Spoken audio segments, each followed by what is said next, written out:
Hello everybody, welcome back to another video. Today is another episode of reviewing NHL teams so far, as we are getting so close to the end, as today we're reviewing the Toronto Maple Leafs, ladies and gents.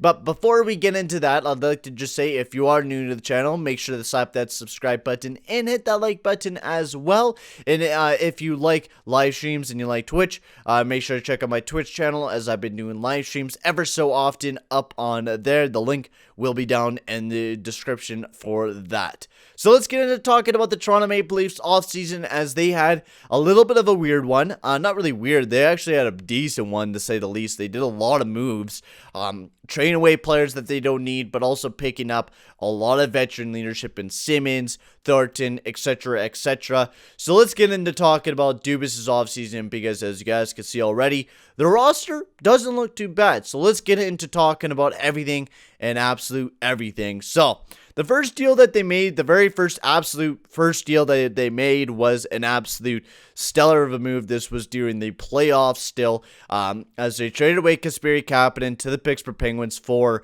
Rodriguez, Bobrovsky, Highlander, and Rodion Amirov in a 2020 first-round pick. This was a steal of a deal. I was talking about it for the Rutherford side and how stupid it was for Rutherford to do this type of deal and to trade away a first-round pick, not just that, a prospect, for Kasperi Kapanen, who's only put up 20 goals so far in his career. Yes, he's 24 years old, so he can still develop, but he was doing, I guess, not very well there in Toronto. He wasn't the guy that Toronto was expecting to be, and so they dumped him off for two very highly touted prospects, especially Rodion Amirov, who Amirov looks very good for the Toronto Maple Leafs, and I'm pretty sure a lot of Toronto fans can agree with me that Amirov looks fantastic, and same with Highlander, and that this deal was a steal of a deal for the Toronto Maple Leafs, and that Dubas absolutely fleeced Rutherford in this deal. Kasperi Kapanen, yes, he's a great player, and if he has an explosive season with the Toronto Maple Leafs, people might be talking about, or with the Pittsburgh Penguins, people might be talking about Kasperi Kapanen, and Pittsburgh might win in this deal. But no matter what, you got two highly touted prospects and a 2020 first-round pick, which this draft was one of the deepest drafts in history, as we could already see already that there was a lot of good picks in this draft, and Amirov was one of them. He's a great KHL guy, and he might potentially turn out to be a great forward for the Toronto Maple Leafs. This was an absolute steal of a deal for Toronto. We'll get on to the next one. They traded Andreas Johnsson to the New Jersey Devils for Joey Anderson. I thought this deal was just a cap dump. They're picking up Joey Anderson to practically just have him as signing rights to sign him to a cheap deal, which is what they did. But Joey Anderson, he has had some pretty solid years there in New Jersey, playing a little bit of hockey, but only 13 points in 52 games. He's put up some great numbers there in the AHL, so we'll have to see what he does for the Toronto Maple Leafs. But I think they were just honestly trying to cap dump Andreas Johnsson. They didn't really pick up very much for him. But in the cap era like we are right now in, with the flat cap, you really can't do anything about it when you're trading away players. Sometimes you just got to deal with not getting anything back, and that's what Toronto had to deal with. This year for their draft, I think they had a really good draft. Roni Hiravainen, Topa Numala, they did great in the World Juniors. And honestly, they had a very deep draft. They had a lot of picks this past season. That they had a lot of people on their mind that they wanted to bring into the team. And you got to remember, Kyle Dubas is an elite scout when he was on this team. He was a guy that was bringing in a lot of good prospects. And this team is just an elite team drafting-wise, and they're probably going to continue. Sorry, guys, I had a really bad tickle in my throat. Jesus. So let's get on to the signings for free agency. This is, of course, the most important part of anyone's offseason, is the re-signing stage for the team.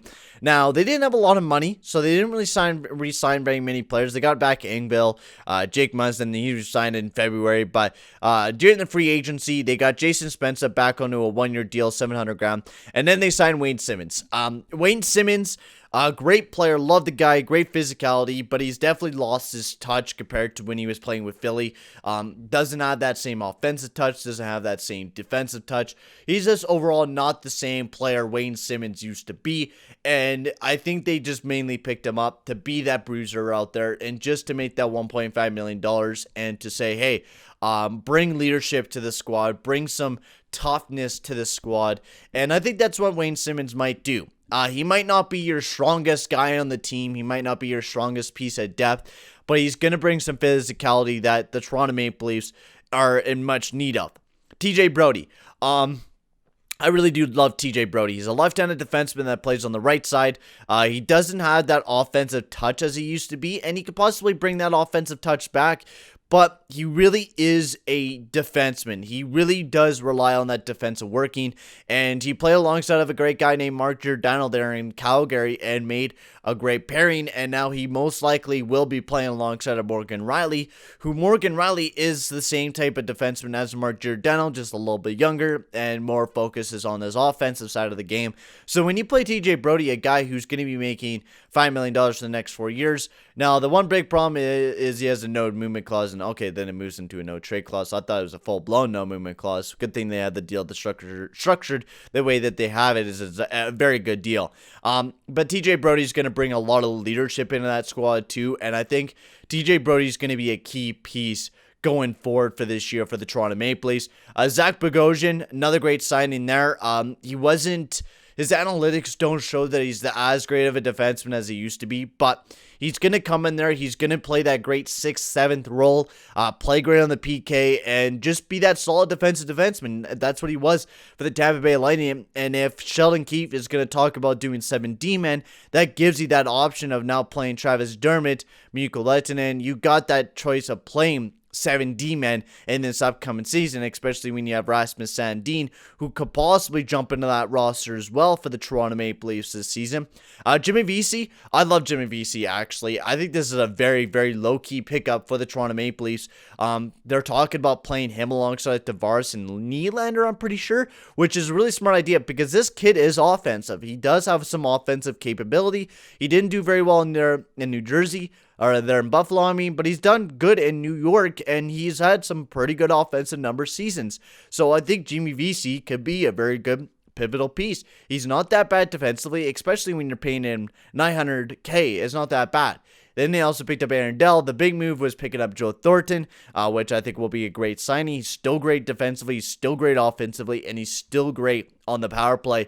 And they're right now talking about playing him alongside of Matthews and Marner, which I think is a great idea.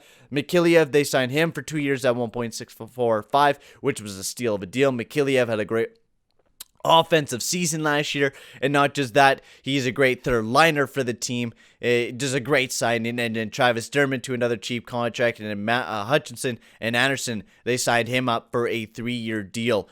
Just great signings overall. Every signing has just been great. My fucking battery, of course, is low on my laptop.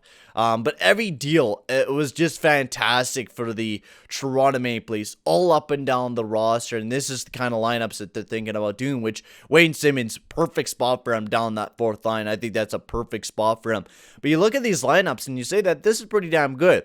And the way that they got it set up, I think this is a team that could possibly win this Canadian division. I'm going to give them a straight up A. This was a great offseason for the Toronto Maple Leafs. I think the only trade that they lost out in was the Janssen one. They could have picked up way more from the New Jersey Devils, but they still got a really young guy in Joey Anderson who's 22 years old and can still develop into it could develop into somebody. So it was a very good offseason for the Toronto Maple Leafs. They got steal signings from Joe Thornton, Jimmy Vesey. This is the type of season, this is the type of year that they need to have for a free agency. Now, my only concern is their top 4. Justin Hall definitely isn't the greatest defenseman to play in that 4th spot. Especially Bogosian, Lehtonen, unless Mikko Lehtonen steps up and be this huge guy from, I think it's the Liga, right? No, the KHL, who he's played great in the KHL. I gotta give him that. He's put up some great numbers there in the K, but can he do that when he jumps into the NHL? And can he maybe play that 4th spot alongside Muzzin? Now you have a lot of left-handers, so I like the defense score. I like the offense score. I think the Toronto Maple Leafs should have a really good season. I think the only opponents they really have is, I guess, everyone. Everyone's pretty even in this Canadian division. I would have to say, of course, the Edmonton Oilers with McDavid and them is a really big competition, to say the least. But there's a lot of teams out there that you got to be worried about in this Canadian division, and the Toronto Maple Leafs are one of them. I'm giving them an A, as I think they had an absolutely fantastic offseason. But I'm going to end things here, guys. Make sure to like and subscribe. Tell me, guys, in the comment section below what you guys think. I think the only thing that will hinder the Toronto Maple Leafs is their age. I think that'll be the only thing that'll hinder them. But if they don't have any injuries throughout the season and Joe Thornton can stay healthy, I think the Toronto Maple Leafs will have a great season. But I'm going to end the video here, guys. Make sure to like and subscribe. And I'll see you guys all in the next video. Adios, amigos.